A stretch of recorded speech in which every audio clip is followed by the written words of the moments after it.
Ju jeni takuar me Miloševićin në tetor, në 97 në Kret. Ju duket të keni gabuar dhe nëse do riktheheshim në kohë, do ta ribënit sërish? Do ta ritakonit Miloševićin? Nuk besoj se gjykimi mund të jetë kaq I thjeshtë nëse është gabuar në atë kohë dhe nëse a mund të përsëriten gabimet tilla. Sigurisht ai që vjen pas, edhe unë që gjykoj veten time, është në gjendje të përfitoj nga gabimet e të tjerëve. Nuk mendoj se në kohën e dhënë për cilën flasim, takimi me Miloševićin,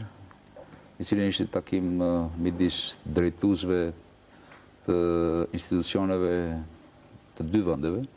ishte një hap I gabuar sepse ai nuk ishte jashtë optikës së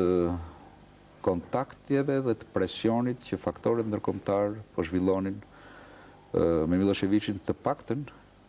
në 10 vjet e fundit, të paktën qysh pas marrëveshjes së Daytonit dhe veçanërisht në kuadrin e të gjithë angazhimeve që konflikti I lindur në Kosovë dhe që kishte nisur ta acarojë të mos degeneronte në këtë masakër kaq të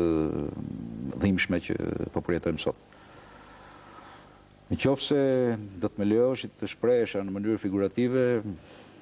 atëre më lejoni të them që dikush duhet ta bombardonte I pari Miloševićin, por unë nuk shoh ndonjë element mburje në këtë, sepse bombardim do të thotë dhe ballafaqimi I koncepteve politike dhe I kërkesave